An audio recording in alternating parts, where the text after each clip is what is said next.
Assalamualaikum warahmatullahi wabarakatuh. Perkenalkan, saya Lujeng Lutfia, calon guru penggerak Angkatan 10 dari Kabupaten Tulungagung, Provinsi Jawa Timur.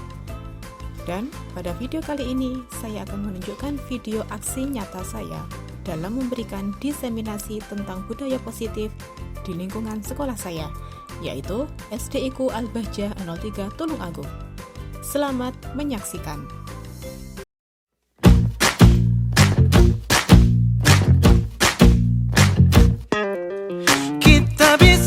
Bersama mengubah dunia, percaya pada diri demi cita-cita, belajar, bergerak, bermakna.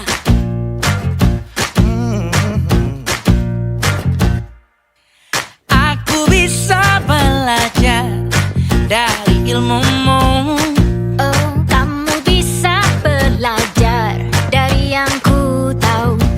Belajar, bergerak, bermakna.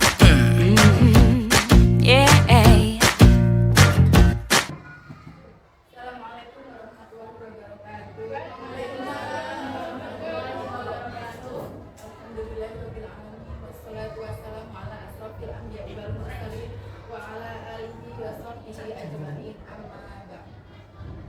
Yang saya hormati Ibu Mulia kita Biayasya serta Univerus, yang saya hormati Habib Muhammad Basyaiban, yang saya hormati Kepala Sekolah SDIku Al-Bahjah 03 Tulungagung Ustaz Faisal Agung Prasetyo, yang saya hormati rekan-rekan guru yang sudah datang hari ini.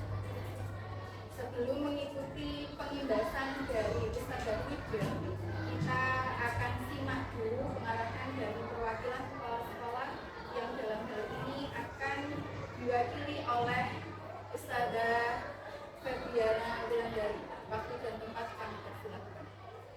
Assalamualaikum warahmatullahi wabarakatuh. Warahmatullahi wabarakatuh. Terima kasih atas undangan kepada dalam kegiatan diseminasi EKP Angkatan 10 oleh Keluarga Rupiah. Semoga kegiatan hari ini diberikan kemudahan dan kemudahan dalam melaksanakannya. Nah, untuk kegiatan diseminasi dengan tema budaya sekolah kebangsaan. Sekian dari saya.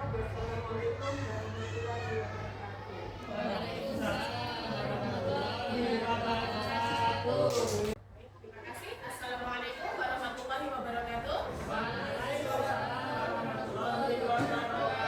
Untuk pembukaan, saya ikut sama Ustazah tadi di depan tadi. Baik, terima kasih Ustazah yang berbahagia sudah menyempatkan waktunya untuk mengikuti diseminasi pada hari ini, sudah meluangkan waktunya bisa berkumpul di sini. Di sini nanti kita akan melakukan diseminasi tentang budaya positif sekolah.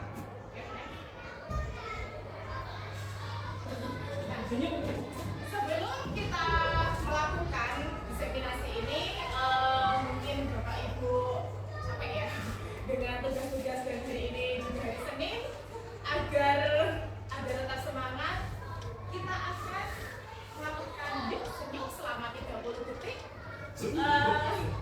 Ini sesuai dengan apa yang nanti kita lakukan. Tema kita hari ini yaitu tentang budaya positif. Jadi silakan Bapak Ibu semuanya untuk berdiri. Semuanya berdiri. Nah, silakan saling berhadapan dengan teman di sampingnya. Silakan berhadapan. Ini aja bisa tersenyum kok. Silakan menghadap dengan temannya masing-masing pasangan. Silakan tersenyum.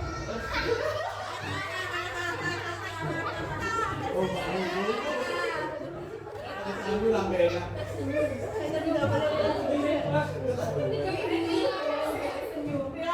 Silakan duduk kembali.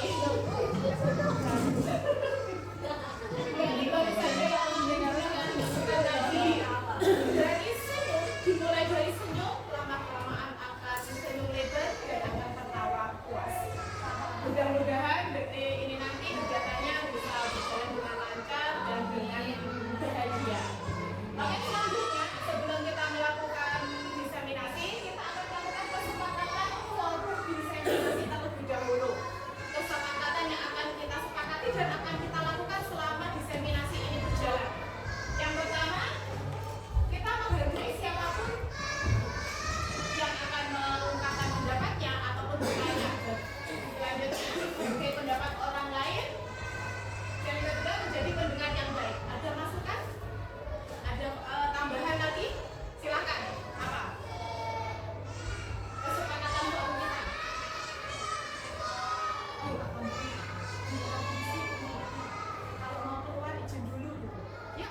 memberikan kritik positif yang membangun. Baik, ada lagi? Bagaimana dengan tadi? Semuanya sepakat? Baik.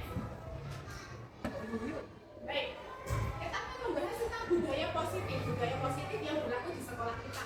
Nah, budaya positif di sini merupakan perwujudan dari nilai-nilai atau keyakinan universal yang diterapkan di sekolah. Budaya positif dapat mendorong murid untuk berpikir bertindak dan menciptakan sebagai proses memerdekakan dirinya sehingga murid mampu mandiri dan bertanggung jawab.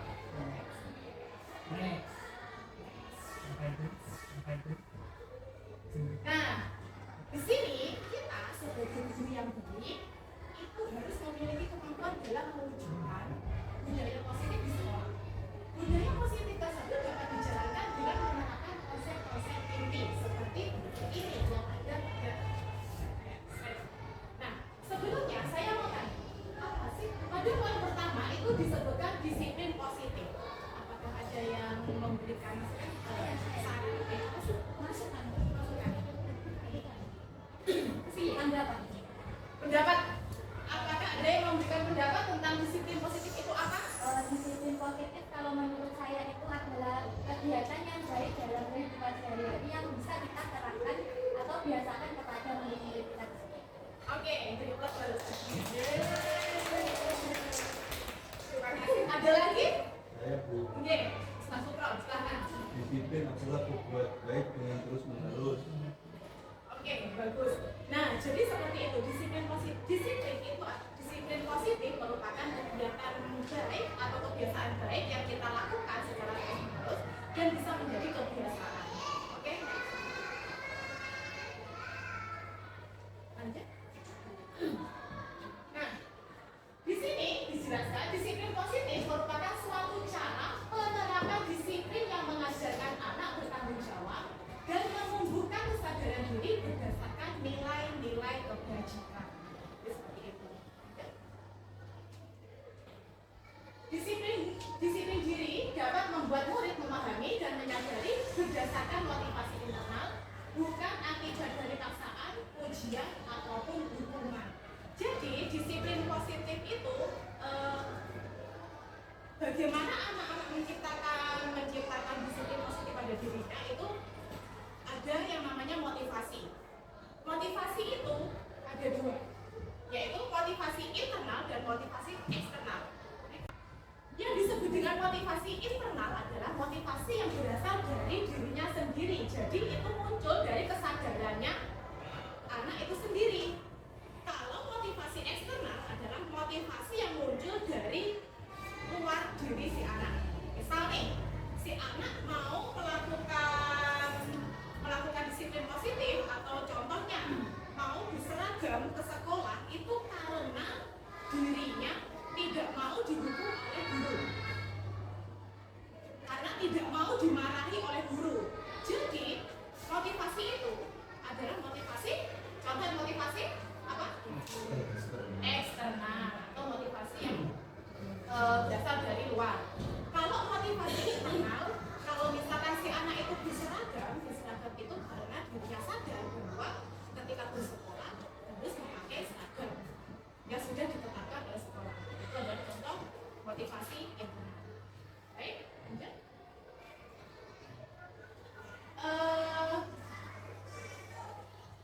Jadi dalam disiplin positif itu tadi nanti akan muncul karakter 6 karakter dalam motif pelajar Pancasila, di mana beriman bertakwa kepada Tuhan Yang Maha Esa, mandiri, berkebinekaan global, bergotong royong, kemudian kreatif dan bernalar kritis.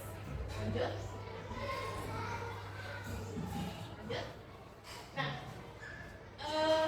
itu tadi 3 motivasi perilaku manusia.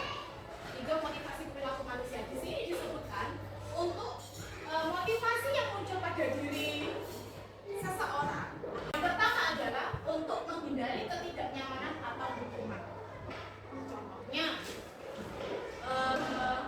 anak datang ke sekolah tepat waktu agar dia tidak dihukum oleh satpol misalkan, karena nanti kalau datang terlambat dia akan mendapatkan hukuman. Yang kedua, untuk mendapatkan imbalan atau penghargaan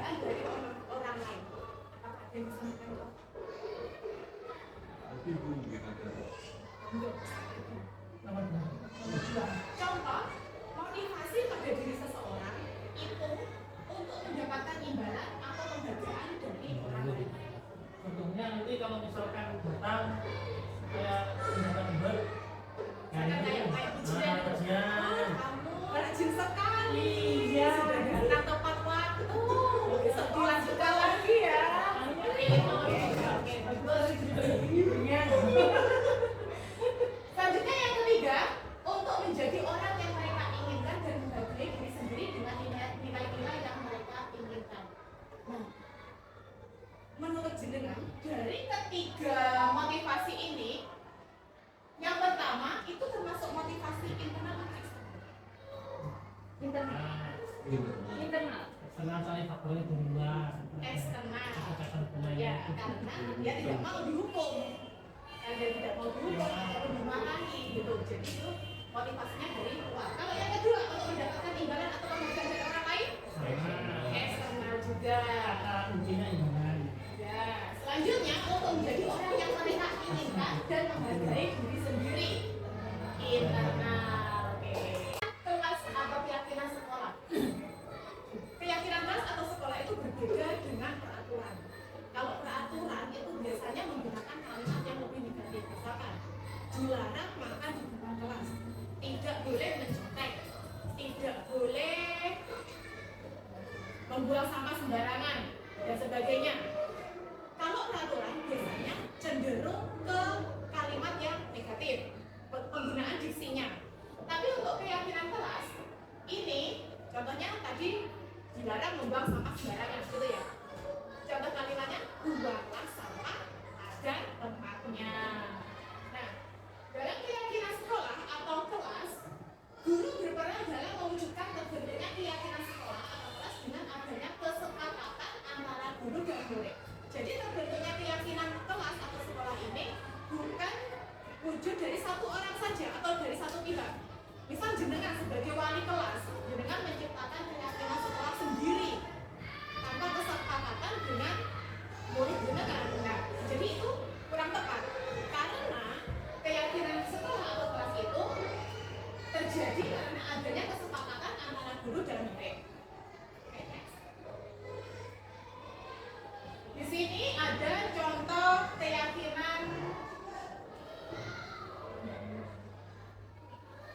Di sini ada contoh keyakinan sekolah atau kelas. Yang pertama, ini contoh keyakinan kelas 9C. Bekerja sama menjaga kebersihan kelas, menjaga dan meletakkan barang sesuai tempatnya, mengerjakan tugas tepat waktu, saling peduli, menghargai dan membantu sama lain, tepat waktu dan aktivitas.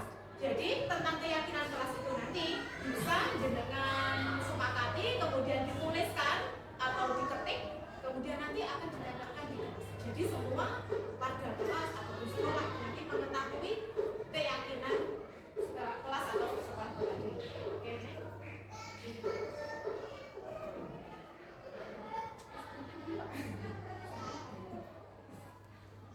Baik, Ustazah. Agar lebih apa ya, relax ya, agar lebih relax, kita sedikit sebentar. Sedikitnya cuma sederhana saja, agar tidak sepanjang ya, agar tidak sepanjang. Coba perhatikan, ikuti apa yang saya ucapkan. Kata kuncinya adalah ikuti apa yang saya ucapkan, gitu ya. Ayam ayam bebek, ayam bebek, bebek bebek ayam, bebek bebek bebek ayam, ayam ayam ayam bebek bebek, berapa jumlah ayam?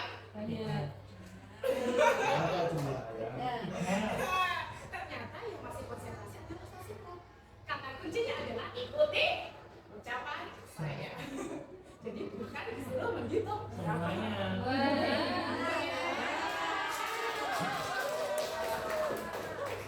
Terima kasih, lanjut.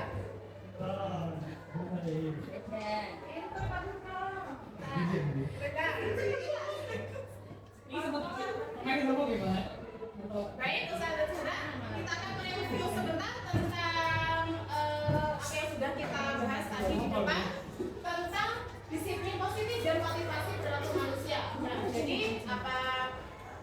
disiplin positif itu ada kebiasaan baik yang kita lakukan bersama-sama dengan murid kita, dengan warga sekolah, semuanya di dalam sekolah sesuai dengan keyakinan yang sudah disepakati.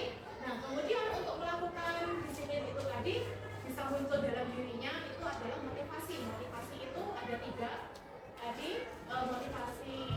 motivasi agar tidak mendapat hukuman, motivasi agar mendapatkan reward, ataupun motivasi yang kesadaran dari dalam dirinya akan nilai-nilai tentang kedisiplinan itu tadi. Lanjut.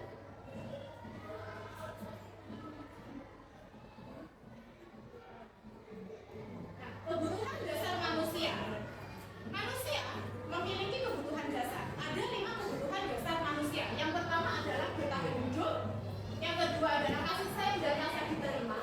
Yang ketiga adalah kekuasaan. Yang keempat adalah kebebasan. Dan 5 adalah kesenangan. Ini adalah kebutuhan dasar manusia. Maksudnya apa sih?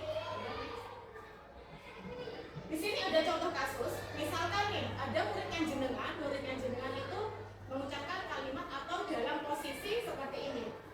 Ibu guru bilang, aku tidak boleh bersenandung sewaktu mengerjakan tugas. Makanya kelas harus tenang, tidak ada suara. Kan nggak seru jadinya. Nah, dari contoh kasus satu ini, menurut jenengan, kebutuhan dasar apa yang belum terpenuhi dari siswa ini tadi?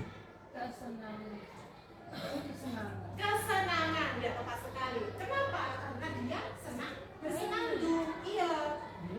Seperti itu. Contoh yang kedua, ibu guru tidak menyapa aku hari ini, padahal aku pakai jepit rambut baru. Kasih sayang. Apa? Kasih sayang. Oke. Nah, jadi ini adalah contoh dari apa itu namanya? Kebutuhan, 5 kebutuhan dasar manusia.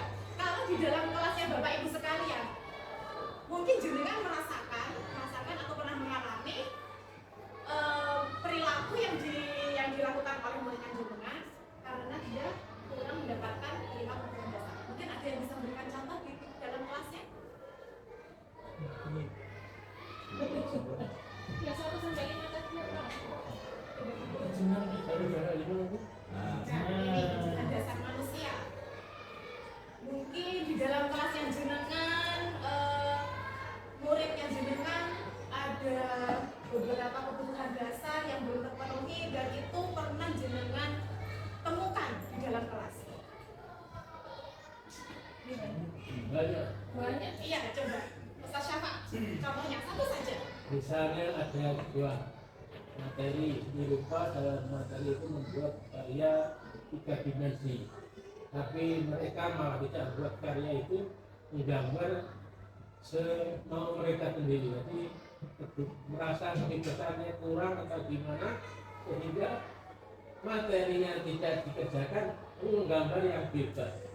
Artinya kebebasannya itu harusnya tidak pada tempatnya, tapi mereka melakukan hal itu, sehingga sedikit mendapat teguran dari guru karena tidak sesuai dengan yang diajarkan.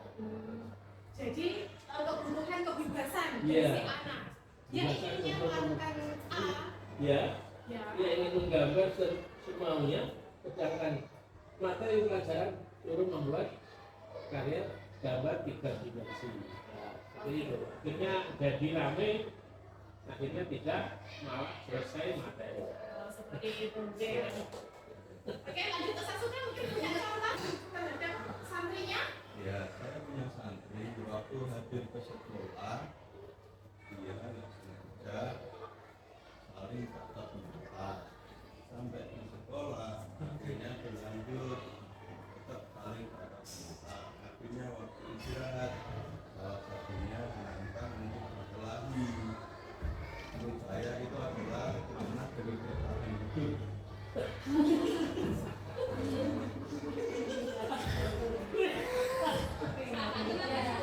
Semakin kesana semakin Contohnya yang sudah pernah dialami dalam kelas. Oke, next. jadi Kalau saya ini di poin besar. Oke. Ini kelas atas itu Pak.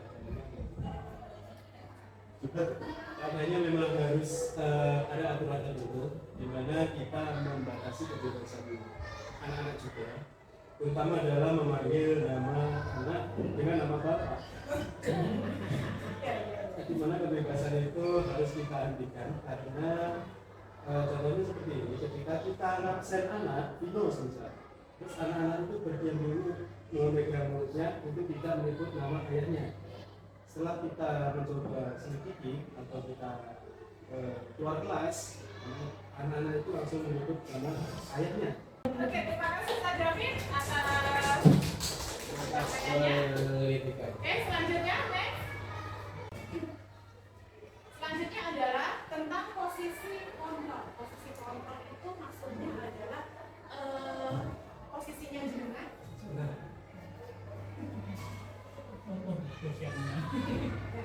Posisi kontrol adalah posisi jenengan. Bagaimana ketika jenengan itu menghadapi suatu permasalahan yang terjadi di sekolah.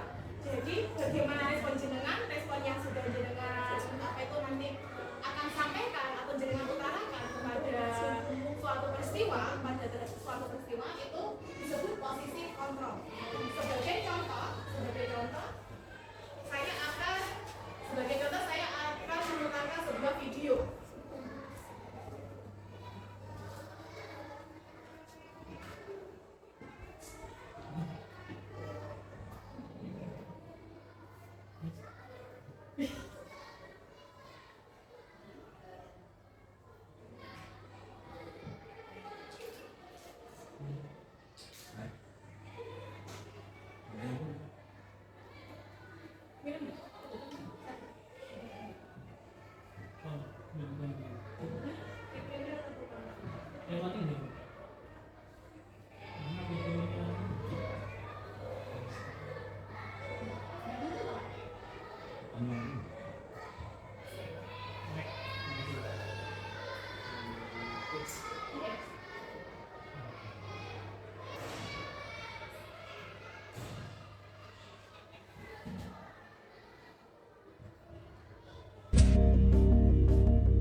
Naren! Sini kamu! Selamat pagi, Bu. Selalu terlambat. Kamu deh, pasti terlambat. Maaf, Bu. Saya... Apa? Apa coba? Alasan kamu apa lagi? Kapan sih kamu tidak terlambat? Malas sekali ya kamu jadi anak. Saya... Dasar pemalas. Gak kapok-kapok sih kamu. Sudah berapa kali terlambat? Sana, kamu keliling lapangan basket 2 kali. Kenapa saya harus keliling lapangan basket, Bu? Kenapa? Kamu mau lawan ibu? Berani-beraninya jawab. Sudah terlambat, masih berani jawab pula. Sekarang, keliling lapangan basket 5 kali sekalian. Biar kapok. Cepat. Pergi sana ke lapangan basket. Posisi mendukung biasanya berbicara. Jadi contoh pada video tersebut itu adalah contoh posisi seorang guru atau seorang guru itu sebagai seorang pendukung. Nah, ciri-cirinya bagaimana? Dengan suara yang agak tinggi, dengan suara yang dengan menghadik, menunjuk-nunjuk, kemudian membentak. Jadi itu adalah contoh posisi sebagai seorang pendukung. Selanjutnya,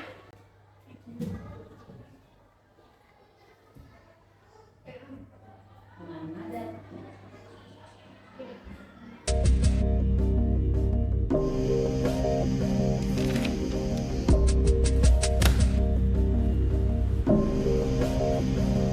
Naren!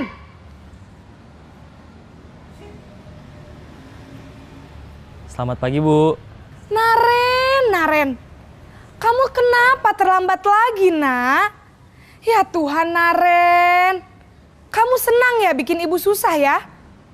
Kalau kamu terlambat lagi, Nanti ibu yang ditegur bapak kepala sekolah, nak. Disangka ibu tidak bisa membina kamu. Duh, gimana ini? Maaf, Bu. Duh, Gusti Naren. Kamu suka ya kalau ibu ditegur bapak kepala sekolah? Terus, sekarang ibu harus tulis apa ini di buku absen? Ini kamu sudah sering terlambat loh. Ibu harus apa coba? Maaf, Bu. Maaf sekali. Ya sudah, lain kali jangan bikin ibu susah lagi ya, nak ya. Ibu tidak akan kuat lagi kalau kamu begini terus. Bisa jantungan kalau ibu ditegur bapak kepala sekolah. Sana cepat ke kelas. Maaf ya, Bu. Maaf sekali. Posisi pembuat rasa bersalah berbicara dengan nada tenang.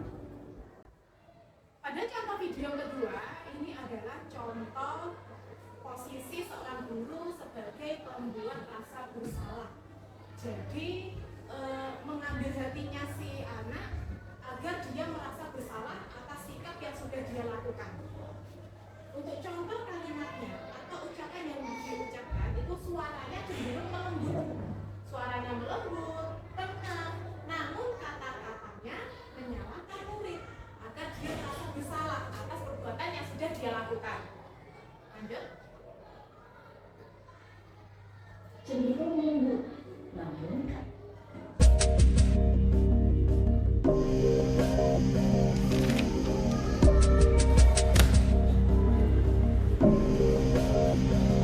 Naren!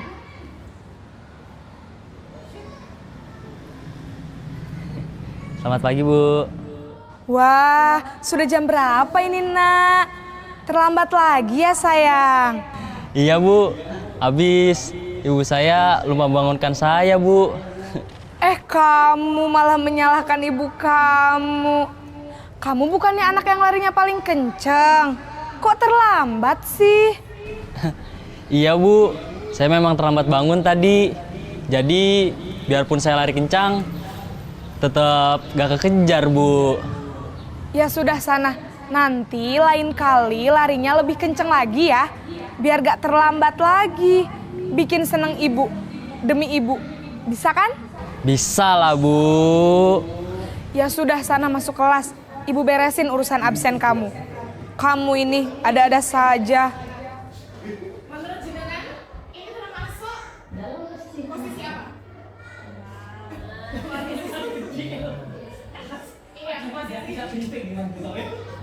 Posisi sebagai teman. Jadi guru di sini memposisikan dirinya sebagai teman agar si murid itu tadi tidak merasa takut ataupun bersalah. Jadi guru itu memposisikan sebagai teman agar merasa akrab. Untuk ciri-cirinya?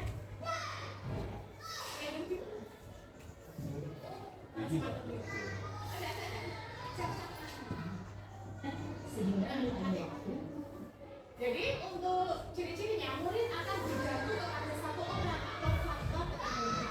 Murid tidak mandiri dan tidak betul-betul diri sendiri. Kalau menjadikan sisi guru seperti ini.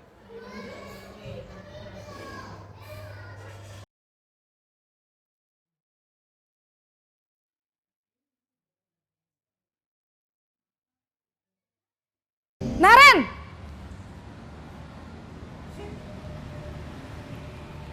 Selamat pagi, Bu. Naren, apa peraturan sekolah kita tentang jam berapa kita harus masuk sekolah, nak? Kita harus di sekolah jam 7, Bu. Iya, betul. Sekarang sudah jam 7.20. Naren sudah tahu konsekuensinya jika terlambat hadir. Paham, Bu. Saya harus tinggal kelas pas jam istirahat selama 20 menit.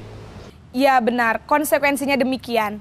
Jadi nanti jam 9.30 pas istirahat, kamu harus tinggal di kelas, kerjakan tugas tambahan untuk ketertinggalan kamu, ya? Baik, Bu. Posisi pemantau mengandalkan penghitungan atau data.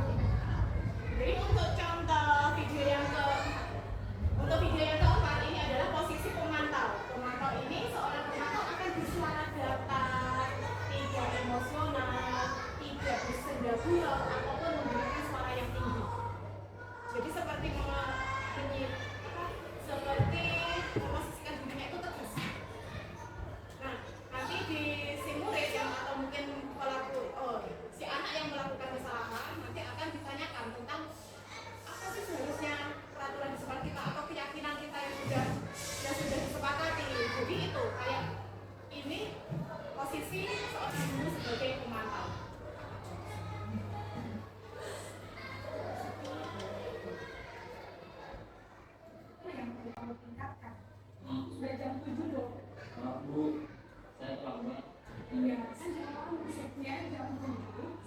sudah jam 7.20. Jadi sekarang bagaimana soal keterlambatan itu? Saya sudah untuk lupa menyetel alarm saya, Bu. Oh, ini sudah ya.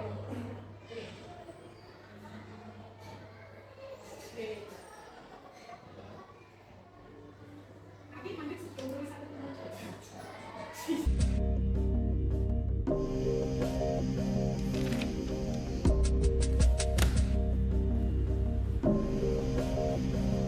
Naren!